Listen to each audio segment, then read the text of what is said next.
Okay.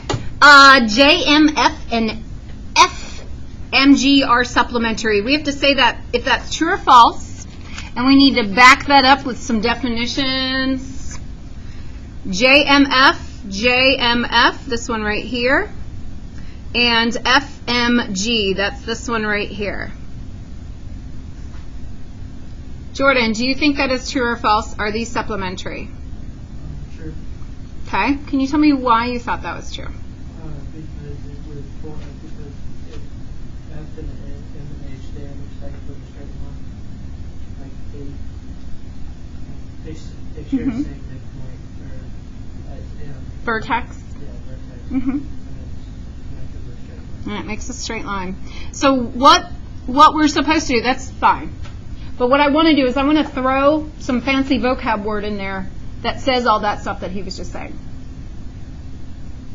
Why are these supplementary? There's a vocab word that tells me that we share a common vertex and a common side, and they're adjacent, and they're supplementary. That's a vocab word from our last chapter. Do you know what it is?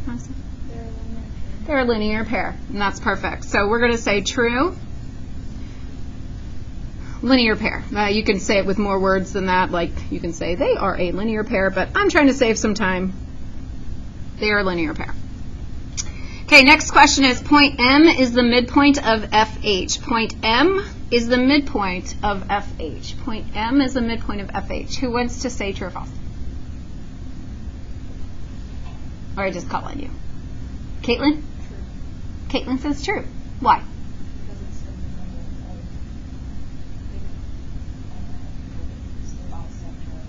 the How do you know? How do you know it's in the middle?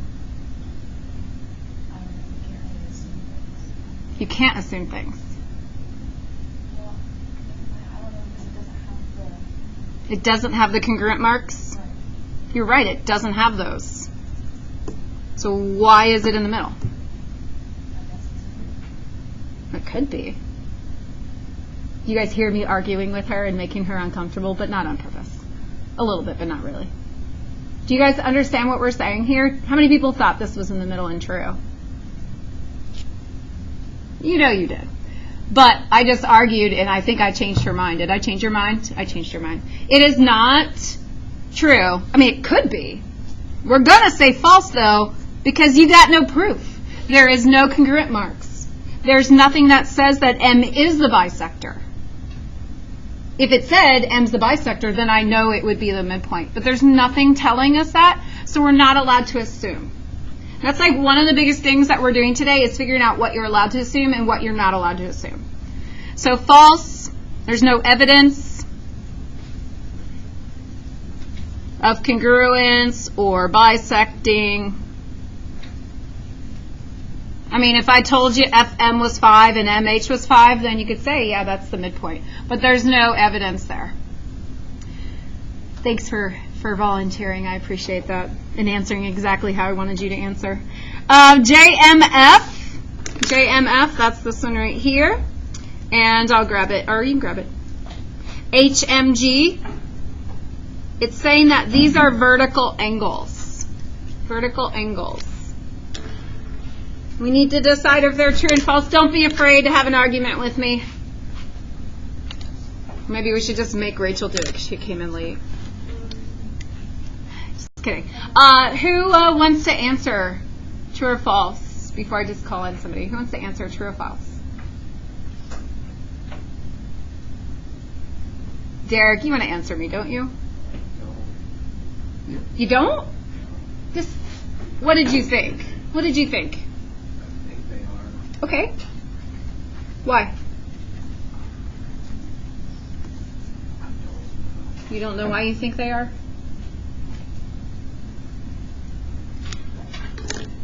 Did anybody else think it was true? Did everybody agree with Derek? Austin? Lockard? You agree with Derek? What? You think it's true? Yeah, but I don't know why. But you don't know why either? Okay. Kylie? Is it because they share a common vertex? They're not adjacent. Did you say they are adjacent? I couldn't They hear. aren't.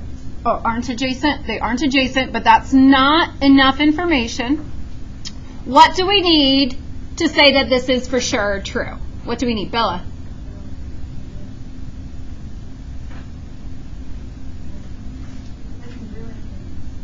Well, the definition of vertical angles is what we need. The definition of vertical angles is not they are congruent. I drew the congruent one in there because if they're vertical angles, they will be congruent. And I know that this is true. Heads up, this is true. But why is where we're struggling. Sophie?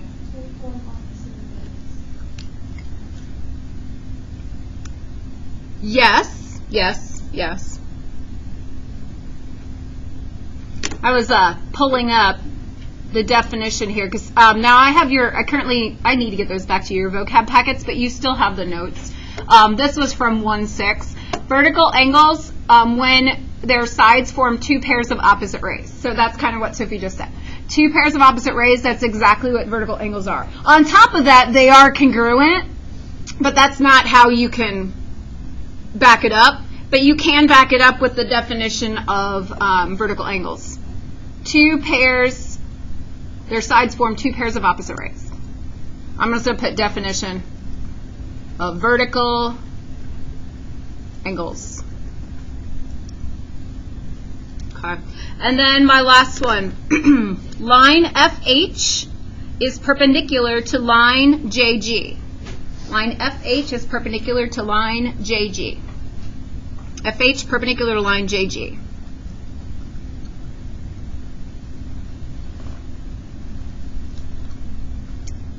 Rachel, you just walked in. Do you think that these lines are perpendicular? True or false? Tell me the evidence of why you think these lines are perpendicular. The definition for perpendicular lines is on the previous page. You can flip it over. Is the definition for perpendicular lines that they cross? How do you know it's not a right angle? Okay, so we can't always go by the picture. Because how many people in here are perfect artists? Didn't think so. We can't always go by the picture. We have to go by things. We have to go by evidence. It doesn't have the square there, or it doesn't say this is 90 degrees, and because that evidence is missing, that's why we're going to say false.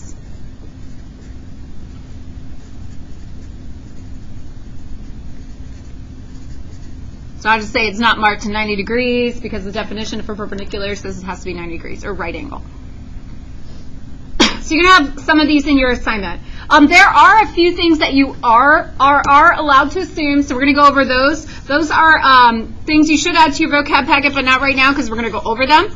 And these you can assume anytime you have this situation that's in words.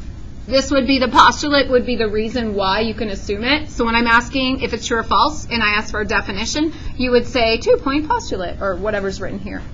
So through any 2 points, there is exactly one line.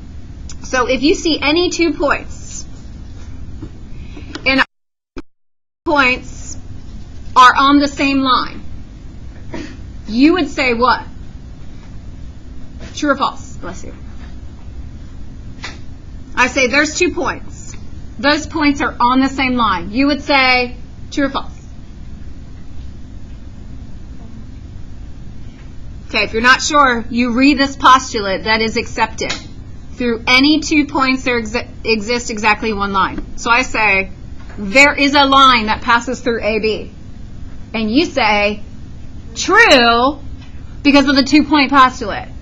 So if we have 2 points, you are allowed to assume that there can be a line through these 2 points by the 2-point postulate. You're allowed to assume that. So that's allowed. If you have a line to start, there's line L. If you have a line to start, you are allowed to assume there's at least 2 points on this line. You're allowed to assume that if I have a line given, then there's points on it, at least 2. There can be more than 2, but at least 2 points. If I start with a line, there's at least 2 points. So these are things you're allowed to assume. If two lines intersect, then their intersection is exactly 1 point. If two lines intersect, their intersection is 1 point. So if I see two intersect, here's line M and line N, then I will have an intersection point. I'll just call that point I for intersection. You're allowed to assume these things. All right, this one's a little bit trickier to explain. I'm my best. Through any three non-collinear points, there exists exactly one plane. So if I have any 3 points at all, there's one plane that contains all 3 points. Not any 3 points at all. Any 3 non-collinear points. Can't do it if they're all in the same line. So if I have any 3 points, there's a plane that contains those 3 points. That's really easy to draw because we're literally on a plane right now, and I just put 2 points down. It's a little bit harder to understand when we're talking three-dimensional. So I'm going to use a three-dimensional figure to explain this. I wish I had a smaller one, but I don't. Do you guys know how to draw this? Anybody know how to draw three-dimension rectangular prism? I can show you. So what you do is you draw like a square or rectangle, and then you draw the exact same square or rectangle like back to the corner. By the way, I'm not perfect. And then you connect the corresponding points.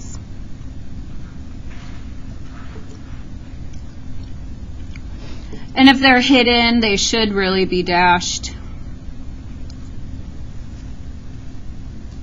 There you go.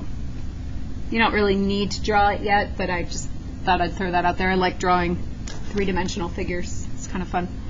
Okay, so I'm going to look at a tissue box. Here's my tissue box. There's tissue. See? I have one here that you guys can see, but you can't really see it on the video. I was going to try to zoom out so maybe I could get it on the video. But I'm going to put some points on there. I'm going to put like point A, here's point B, here's point C, here's point D, and here's point E. And I should have a plane ABC. I should have a plane ABC. So I'm going to use the actual tissue box so you guys can see it a little bit better instead of trying to figure out my drawing. I'll put my point on there. And I'll put the B in the different spot than the other class. Okay. We'll see if we can do it under here. I don't know. Nah, it's not really easy to do on here, but I have points A, B, and C. Okay? You guys can look at this and tell me, do these 3 non-collinear points make a flat surface? There's a flat surface that contains those 3 points. How could you describe it using my tissue box? Look at this tissue box. How can you tell somebody who doesn't know what side I'm looking at? Autumn, how would you describe this side? They're all flat. How would you describe this side?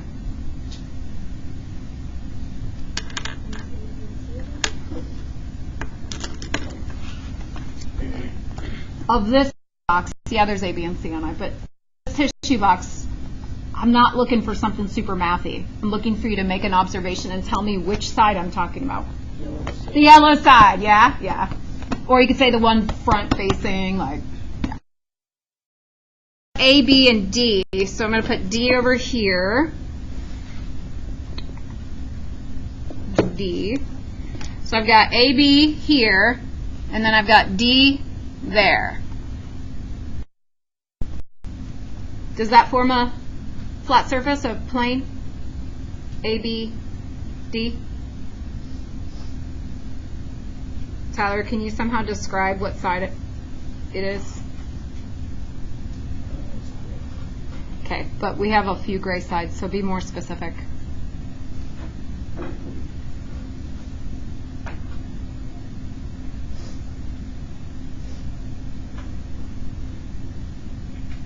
It's a 911 emergency. You have to tell somebody it is this side. How are you going to describe it? It's a 911 emergency. How are you going to describe it? If I don't get to this side, somebody's going to die. They're flatlining. Hurry up. You have no way of describing this side other than it's gray. Tyler, I don't believe you. Tiffany. There's a blue circle on it. Okay, so this one has a blue circle. So one more specific thing. It was facing the door. Okay, the one facing the door. That's fine. I can turn it back the way it was. Okay, or you could say it's on the left side. This is the left, right? Correct. All right, those are the easy ones. How about A, B, and E? So A, B, and E. I've got A, B here. I've got A, B here. And then my E is way back here. A, B, and E, do those make a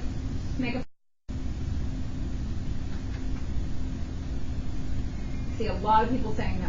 Why do you say no?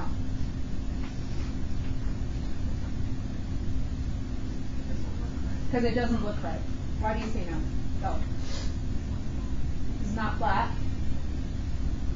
Does anybody say yes? Kylie? If I cut through the tissue box.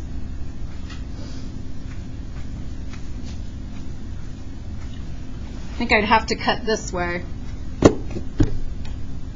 I don't have scissors to cut, or a saw. If I cut through the tissue box,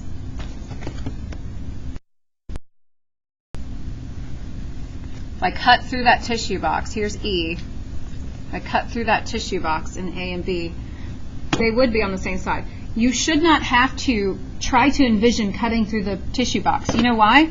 Because there is a postulate that says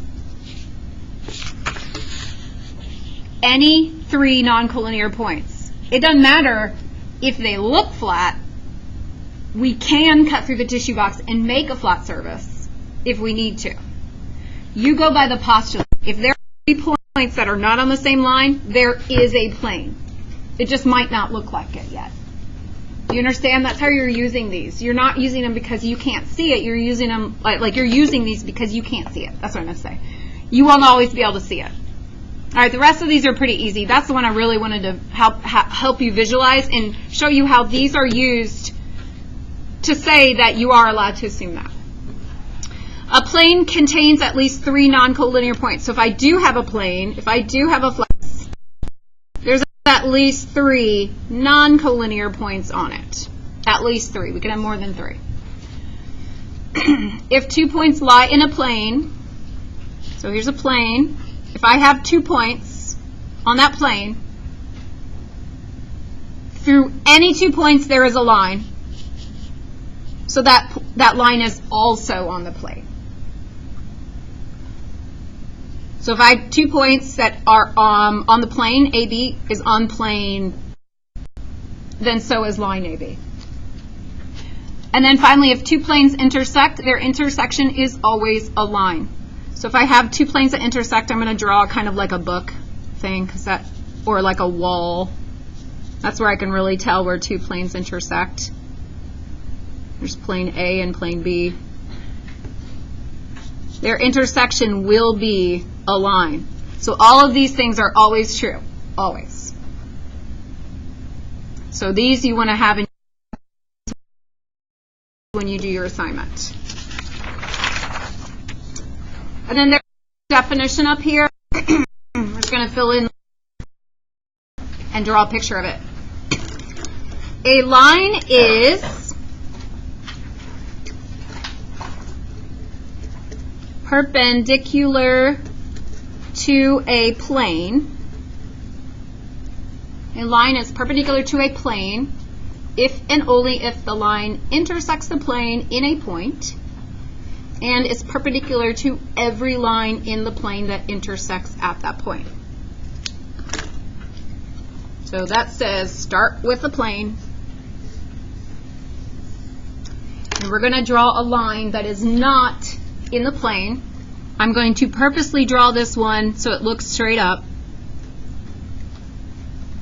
And then where it's behind, I draw a dashed line. So it's intersecting the plane. Now, there are lots of planes, or lots of lines that are on this plane. There are lots of lines that can be drawn through this same point. But if those lines and my orange line are perpendicular, then we can say this line is perpendicular to the plane. I'll draw another one. So here's another line that passes through this point and is perpendicular to that line. So that is perpendicular line, perpendicular to a plane.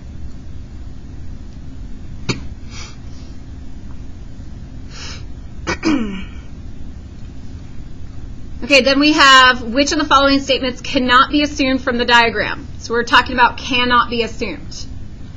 So we look at the first one. Points A, B, and F are collinear. Are we allowed to assume that A, B, and F are collinear? Let's find A, B, and F.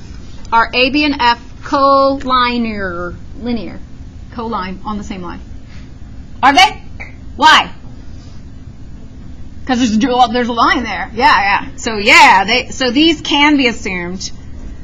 Can, because there's a line. Line is drawn. So we know. How about points E, B, and D are collinear? E, B, and D. Points E, B, and D are collinear. Can we assume E, B, and D are collinear? Can we assume E, B, and D are collinear? No. You're allowed to assume 2 points are on a plane or are collinear. But if there's 3, you're not allowed to assume it anymore. Somebody poke him. Hi. So there's no line drawn, you can't assume it. Cannot assume. There's no line drawn.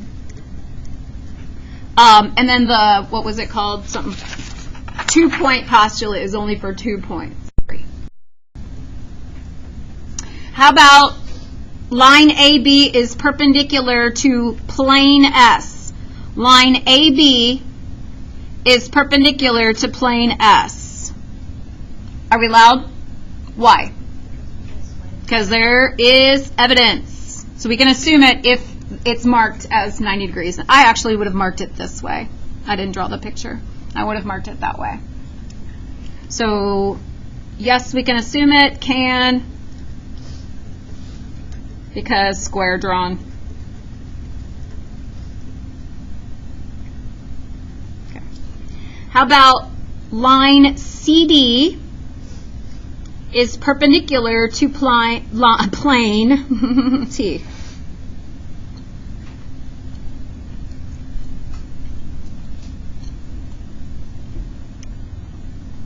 Line CD perpendicular to plane T.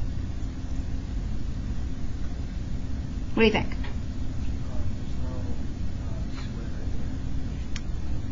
There's no square connecting CD. So is that a yes we can assume or we cannot assume? We cannot assume. No square drawn. And then AF intersects BC at point B. AF intersects BC at point B. Are we allowed to assume that? Yes, we can. But a good reason why, besides you can like see in the diagram, is our as if we have 2 lines that intersect, their intersection is exactly 1 point. So I'm going to write line intersection postulate as my reason. Postulate. So your assignment is a worksheet. We're going to do stuff like that. I will go ahead and hand